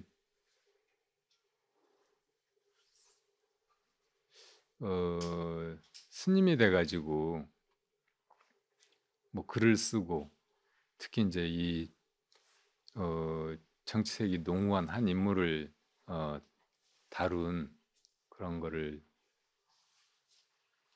책으로 내고 막 이렇게 하는 것이 맞는가 안 맞는가 이런 것도 조금 생각해 봐야 될 문제이긴 한데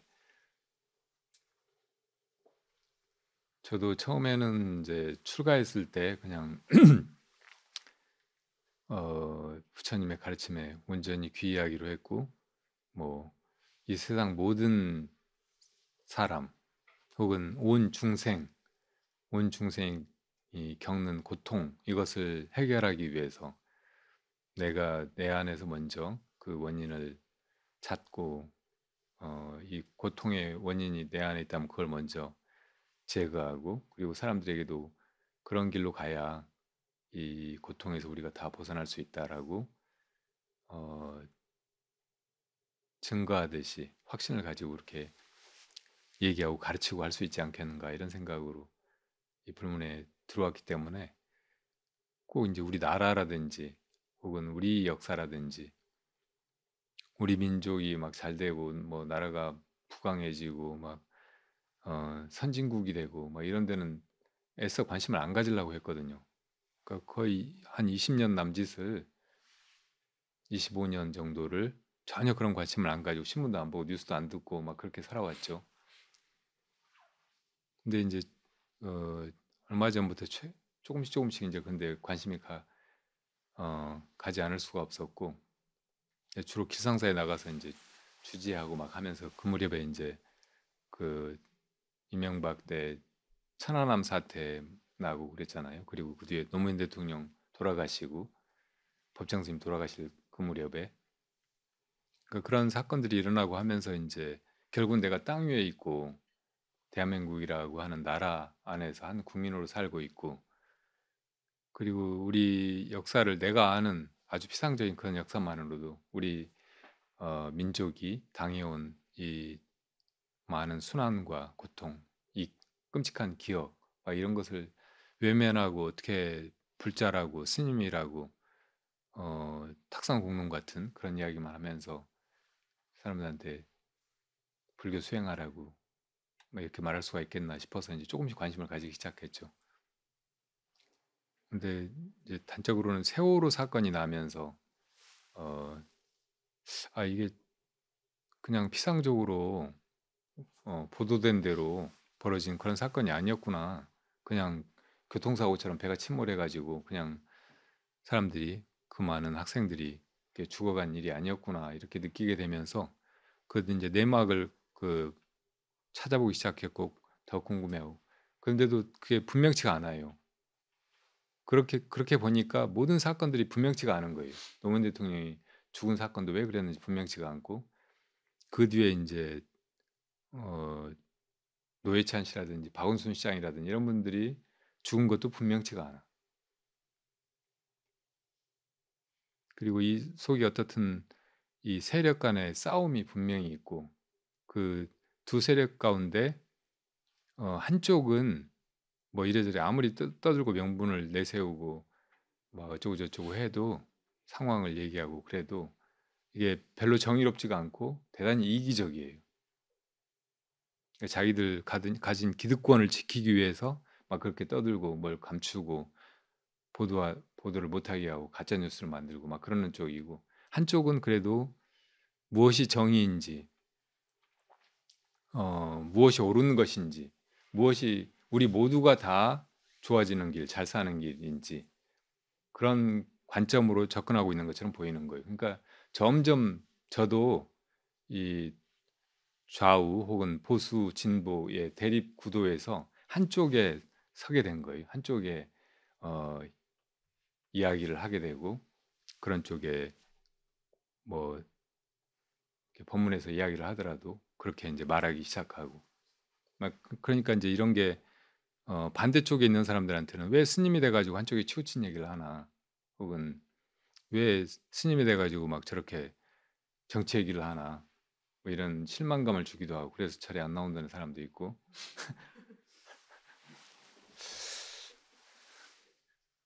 그런데 그렇게 이제 깊이 이렇게 정책인 관심을 가지고 지켜보면서 막 이렇게 그렇게 해오다 보니까 지난 그 대선이 정말 중요한 고비였던 것 같아요. 그때 이제 정말 잘 됐으면 이런 결과가 오지 않았으면 지금 벌어지고 있는 많은 일들이 안 벌어질 필요가 없는 그런 일이에요. 그리고 대한민국이 그 전에 이제 갑자기 자다가 깨나 보니까 선진국이라고 했잖아요. 그 길로 그냥 확실하게 진입할 수 있는 그런 기회를 맞았을 텐데 오히려 그 반대로 완전 그냥 잘못된 뭐 경제적으로뿐만 아니고 정치라든지 뭐 다른 모든 분야에서 어, 별로 보잘것없는 동아시아의 한 국가로 또 되돌아가고 있지 않나 이런 우려가 드는 거예요. 게다가 또 이제 중국은 막 굴기한다고 하고 일본은 또 최근에 보니까 독도는 이제 자기 땅이라고 완전히 이렇게 정치인들이 교과서뿐만 아니고 정치인들이 이렇게 단언을 하면서 그걸 지키겠다고 나오고 그리고 어, 엄청나게 많은 무기를 구입하고 핵 미사일로 1000km 반경을 공격할 수 있는 그런 무장을 다시 하겠다고 그리고 평화헌법이라고 이제 태평양 전쟁에서 미국한테 패배하고 나서 일본을 이제 미국이 점령하면서 미군을 오키나와에 주둔시키고 그리고 일본의 헌법을 바꿨잖아요. 평화헌법으로. 그리고 일본은 자위대를 가져도 그 군대가 주도적으로 다른 나라를 공격하거나 전쟁을 일으킬 수가 없게 만들어 놨어요. 근데 지금은 이제 그런 거 무시하고 평화법을 완전히 무력화시키고 필요하면은 선제적으로 공격도 할 수 있는 그런 체제로 바뀌어 버렸어요. 바로 얼마 전에. 근데 이런 게 옛날 같으면 막 떠들썩하고 난리 나고 막 이렇게 독도 문제만 가지고도 일본에서 정치 인사들이 뭐 독도 자기네 땅이라고 교과서에 막 그런 식으로 대고 하면 막 우리가 시위를 하고 막 그랬잖아요. 근데 아무 그런 뉴스도 없어요. 조용하잖아요. 지금 뭐 이게 다시 일본이 동북아에서 어떻든 전쟁을 일으킬 수도 있고 예컨대 북한을 타격하는데 한국한테 대한민국한테 허가받을 필요가 없다 이렇게 얘기하고 있어요.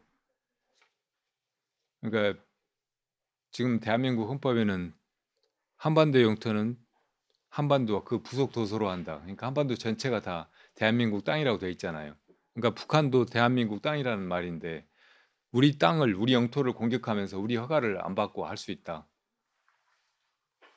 이거 엄청난 모순이잖아요. 근데 이것에 대해서도 아무도 문제의식을 얘기를 하지 않고 언론에도 별로 보도도 안 된다고. 일본이 다시 그렇게 이제 실제로 할 수 있게 그렇게 이제 모든 걸 다 정비해 나가고 있다고. 몇 년 안에 2, 3년 안에 세계 3위의 국방력을 갖추겠다는 거예요. 한국보다 훨씬 더 많은 국방비를 들여가지고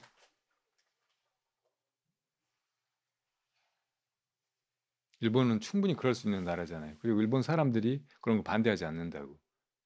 평원법 막 이런 거를 무력화시키고 그렇게 이제 공격도 할 수 있는 군대를 만들자고 하는데 대다수의 일본 사람들이 찬성하지 반대하지 않는 거예요. 이런 분위기에서 언제든지 다시 이제 한반도에 일본이 이제 북한에다가 막 미사일을 쏘고 그러면 전쟁이 벌어질 수가 있는 거잖아요. 남한은 별로 주도권도 없어요. 군사작전권이 미국에 가 있잖아요. 유엔에. 이런 상황에 우리가 처해 있는데 여기에 대해서 별로 인식이 없어요. 그냥 자기 저 아파트값 이렇게 떨어져 가지고 이 엉망이 돼 버렸네. 이거 어쩌지?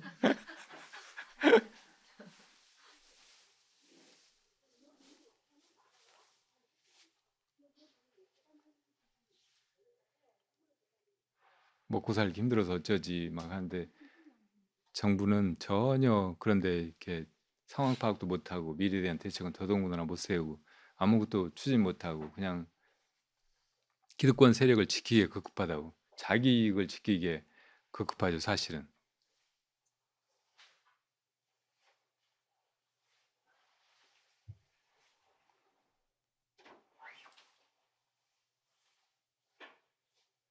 이런 속에서 우린 불자니까 그냥 수행만 하고 지내면 된다. 결국은 이제 수행을 해야 하고 사실은 수행밖에 할 것이 없죠. 근데 그렇게 하면서도 우리가 수행한다고 밥 안 먹고 화장실 안 가고 그렇게 못 살잖아요. 그러니까 그렇게 하듯이 살면서 내가 할 수 있는 건 해야 된다고. 정치적인 활동이라든지 목소리를 내는 거라든지 언론이나 막 이런 것 저런 것이 잘못돼 가면 그게 사람들 사이에 생각이나 여론이 잘못 가지 않도록 어떤 때는 이야기하고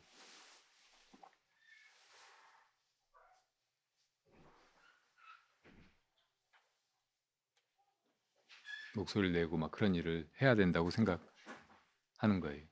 그 책 얘기로 다시 돌아가면 결국은 이 책을 내야 될 것 같아요.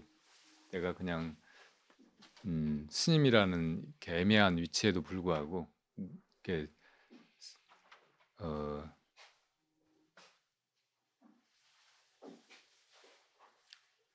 그 사람들이 이제 불교에 대해서는 그냥 이것도 여러 이제 종교 가운데 하나에 불과한데 너무 종교적인 색채가 강한 거 아니냐. 그 사람이 이제 했던 얘기 중에 하나도 이게 너무 불교 포교용 그 책 같다.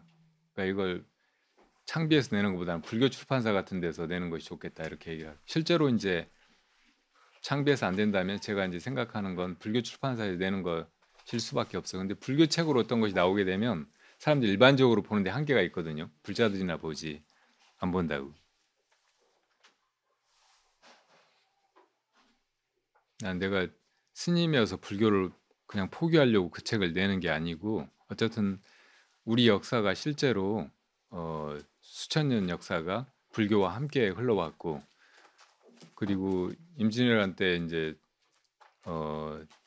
수안대사 하명대사 뿐만 아니고 수많은 승군들이 나라를 건진다고 나가 싸우고 목숨을 걸었고 또 항일 독립투쟁에서도 스님들이 많이 역할을 했고 그리고 지금 조계종은 엉망진창이고 어떻게든 윤석열에 붙어가지고 자기들 기득권을 지키려고 저러고 있는지 모르지만 그래도 이제 뜻 있는 스님들은 그렇지 않거든요.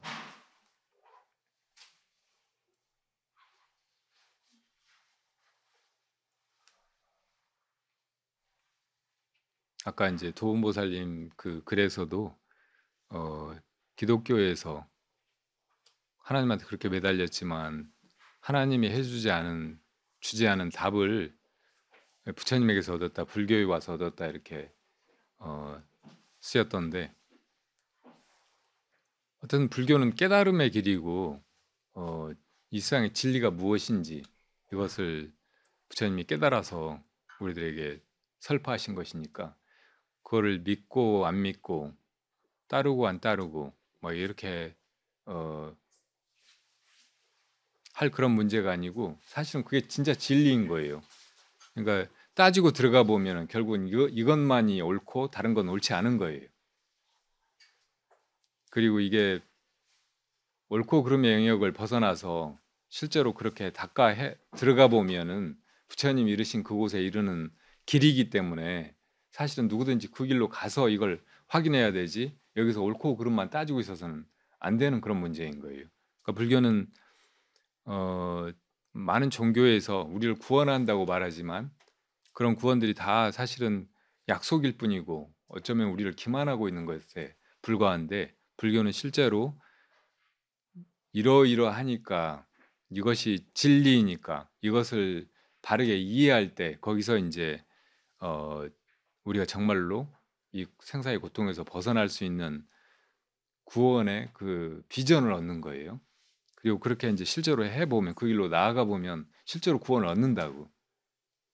그걸 죽어가지고 그렇게 간다 약속하고 있는 게 아니고 지금 살아있는 동안에 우리가 수행해 보면은 이게 진짜 내 마음이로구나, 이것은 영원한 것이로구나, 이것은 고통과 관계없는 거로구나, 이렇게 깨달을 수 있는 것이란 말이에요. 그러니까 그 길로 가자는 것이 불법의 부처님 가르침의 방점이 찍혀 있는 거라고. 그러니까 그런 얘기를 이제 어쨌든 최순희 보살님의 생애를 통해 가지고 조금 더 강조해서 얘기를 하고 싶었던 것이고, 내가 불교의 불자니까 스님이니까 불교를 포기하려고 이걸 쓴 거 아니거든요.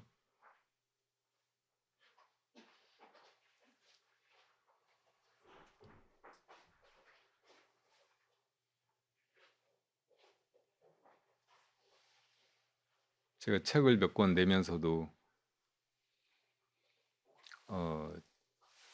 보세요. 스님이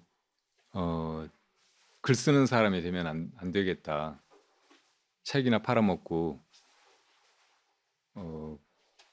작가로 유명해져서는 안 되겠다, 이런 생각이 들어서 이제 책을 그냥 우리 절에서 대충 엮어가지고 어설프게 내고, 그러니까 팔리지도 않고 지금 유튜브에서 이렇게 떠드니까 그래도 이제 사람들이 더 많이 점점 보고 막 이렇긴 한데, 우리나라에서 이제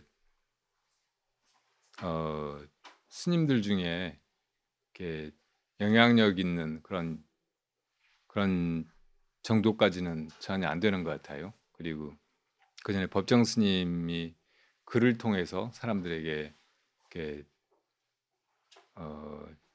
마음의 위로를 주고 또 어떻게 살아야 될지 그런 메시지를 주고 했던 것에 비해서 제가 지금 해가는 일은 전혀 만족할 만한 그런 성과가 없어요.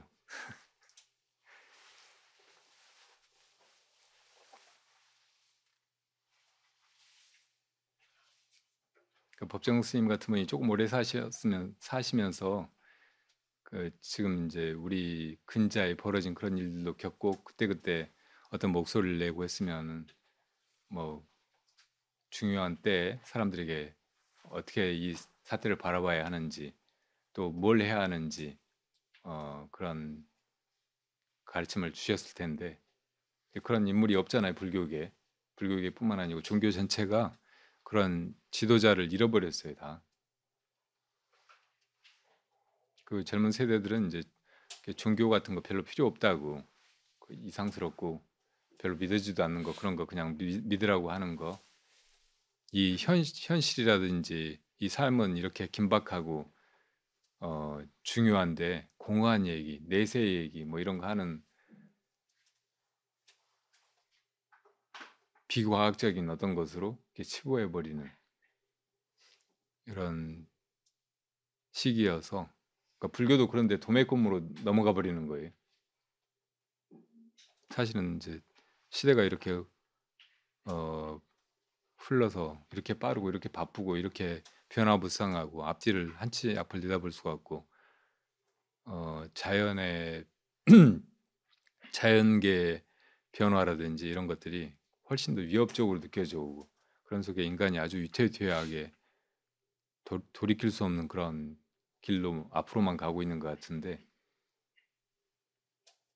그러니까 이럴 때 이제 야말로 사람들에게 더 중요한 가르침이 이 고통이나 불안에서 벗어나는 확실한 어떤 안내를 해줄 수 있는 가르침이 필요한데 그러니까 불교가 절실하게 지금은 사람들한테 다 누구에게나 필요해요. 남녀노소에게 다. 근데 이런 거를 뭐 종교 뭐 다 뻔한 거지. 불교도 종교인데 뭐 왜 지금 이렇게 바빠 죽겠는데 불교를 굳이 믿으라고 해? 뭐 이런 식으로 생각하게 만드는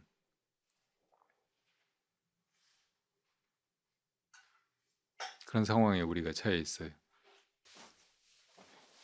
일본이 이렇게 재무장하고 다시 이제 동북아에 이렇게 군사 종주국으로 떠올라서 이 동북아에서 어떤 식으로 군사 행동을 할지 모르는 이런 상황이 됐는데 중국은 여기에 이제 분명하게 반대하는 그걸 좌시하지 않겠다는 그런 메시지를 냈나 봐요. 근데 미국은 어떻게 했을 것 같아요? 환영한다고 나왔어요. 우리는 지금 이제 또 국내의 어떤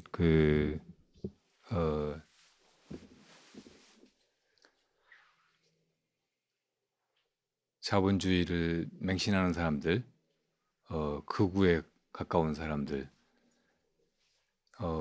혹은 이제 남한이 어떻든 이제 자기들의 기득권을 지켜주는 그런 체제로 있으려면 미국에 붙어야 된다고 생각하는 사람들은 미국의 그런 입장을 이해하고 환영하고 막 그럴지 모르지만 대다수의 사람들은 여기에 대해서 약간 의아해하는 생각이 안 들 수가 없을 거예요. 그리고 어떻든 간에 이제 지금도 그렇고 한국에 다시 전쟁이 벌어지거나 그런 이제 중요한 군사 행동이 있을 때는 우리가 조금 더 주도권을 못 가지고 작전권을 미국이 가지기 때문에 미국이 시키는 대로 해야 돼요. 지금 이제 동북아 전략이 미국에서 자기들이 다른 나라에서도 별로 옛날에 이제 경찰 국가를 자임해 가지고 세계 모든 나라에서 이제 뭐 인권 혹은 뭐 어떤 나라의 성장 막 이런 걸 이야기하면서 미국 군사적으로 혹은 정보력을 가지고 개입해 가지고 막 정권을 바꾸기도 하고 그러면서 이제 자기들 이익을 계속 추구해 왔잖아요. 근데 지금은 이제 그러지 못할 정도로 다른 나라들 중국을 비롯한 많은 나라들이 성장해서 이제 그러기가 힘들어지니까 사실은 이제 그런 경찰 국가로서의 역할은 이제 점점 줄이려고 하고 있고 대신 이제 자기들 이익밖에 이제 추구할 것이 없는 거예요. 그러니까 이번에 우크라이나 전쟁도 우크라이나 전쟁이 일어나가지고 지금 러시아나 유럽 막 이런 데만 타격을 받고 우크라이나만 망가지고 그런 게 아니고 지금 우리나라 경제뿐만 아니고 세계 경제가 막 이렇게 다 됐잖아요. 근데 여기서 이익 본 나라는 미국밖에 없어요. 미국만 엄청나게 그 전에 있던 게 잔고로 남아있던 석유 이런 걸 팔아먹었고, 그러니까 미국이 자국의 이익을 위해서 우크라이나 전쟁을 일으키지는 않았을지 모르지만 일어나도록 종용했거나 방임했고, 그리고 이제 이게 또 안 끝나고 막 지지부진하게 막 끌고 이어져 가도록 이렇게 하고 있다고. 그 만약에 이제 북한이 방금 말씀하신 대로 핵무장을 하지 않았으면 진지게 이라크나 막 이런 데 같이 때려 부셨을 거예요. 우크라이나도 그 전에 소련하고 이제 같은 그 연방에 있을 때 핵을 가지고 있었거든요. 근데 핵이 이제 소련이 무너지면서 핵을 빼고 나니까 이제 크림반도랑 막 러시아가 삼켜버린 거잖아요. 그러니까 핵을 가지고 있을 때 다른 것이 아무리 문제가 있고 부족하고 막 해도 그 나라를 이제 함부로 하지 못하니까 국제적으로 핵 확산 금지 조약 같은 게 있는 거고 몇 나라만 핵을 가지고 다른 나라는 안 돼 하고 있는 거죠. 그러니까 남한 같은 나라든 일본 같은 나라든 이런 데도 이제 충분히 핵을 개발하고 가질 수 있는 나라인데 미국이 막고 있는 거예요. 근데 북한은 이제 핵밖에는 자기를 지킬 것이 없다고 이라크 같은 데도 처참하게 막 무너져 버리잖아요. 뭐 그때 이제 화생방 무기 같은 걸 이런 거 있다고 해가지고 그걸로 이제 때려 부시고 막 나라를 초토화시키고 수많은 사람들을 살상하고 그러면서 이제 다 뒤져보니까 그런 거 없었잖아요. 근데 또 그런 구실 가지고 전쟁을 일으켜서 미국만 무기 팔아먹고 자기들 이익만 챙긴다고 그런 식으로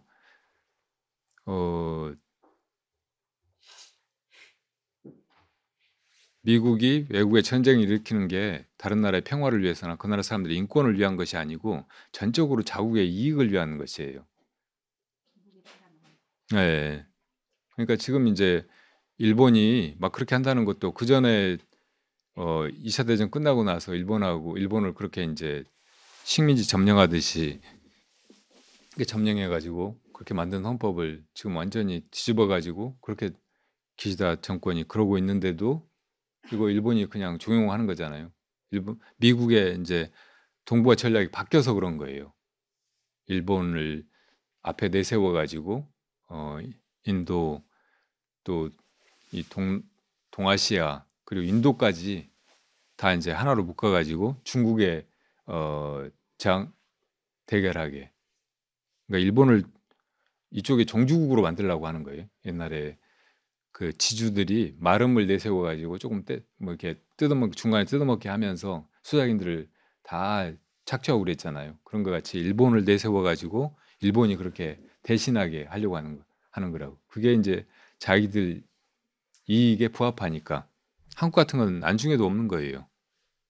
한국을 분단시켜가지고 어쨌든 2차 대전 전에 일본이 이 동북아의 수많은 나라들을 식민지 만들고 태평양까지 이제 진출해서 미국하고 이제 진주만 공습을 하면서 붙고 해가지고 그 세를 확장해 갈 때 이제 미국이 어떻든 원자폭탄으로 일본을 잠재우고 그리고 이제 한국을 독립시켰잖아요. 독립을 시켰으면 주권을 주고 그 전에 일본한테 당했으니까 그런 피해를 보상받도록 해야 되는데 한국을 분단시킨 거예요. 그 이제 소련이나 중국의 공산주의하고 이 미국이 이제 동서 대립 구도에서 그 전선이 일본 쪽까지 형성돼 버리면 한반도는 당연히 이제 북쪽으로 넘어가 버리기가 쉽잖아요. 중국이 공산화됐으니까. 그러니까 이제 남쪽에다가 저 한반도를 이렇게 분단시켜 놓으면은 일본은 물론이고 그 북쪽하고도 이제 전쟁이 벌어지더라도 이게 한반도에서 벌어지니까 전선을 높일 수 있으니까.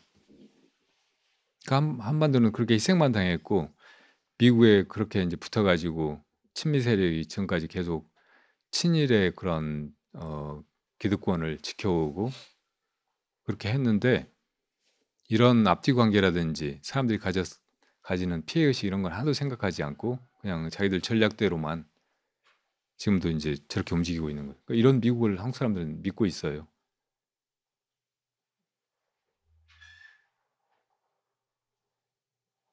지금 정권을 이제 이렇게 창출해 놨으니까 길을 쓰고 미국에 붙어가지고 한국에 지금 무역 적자가 엄청나게 크고 오래되고 있고 그러니까 경제가 이렇게 엉망이고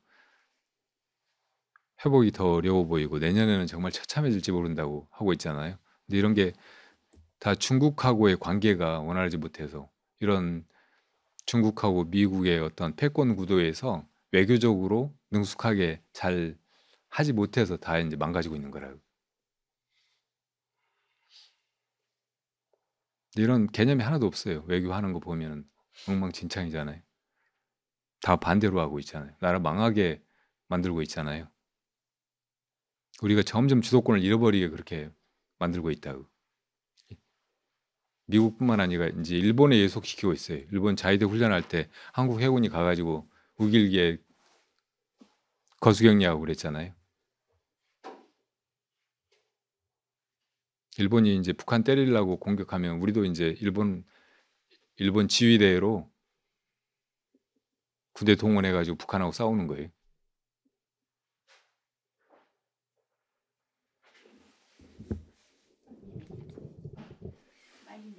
예, 빨리 무너지면 무너질수록 더 이게 피해를 줄일 수 있고 다시 이제 우리가 이 동북아뿐만 아니고 세계에서 조금 더 이렇게 주체적으로 주도권을 가지고 모든 걸 해나갈 수 있는 기회가 조금 더 빨리 온다고.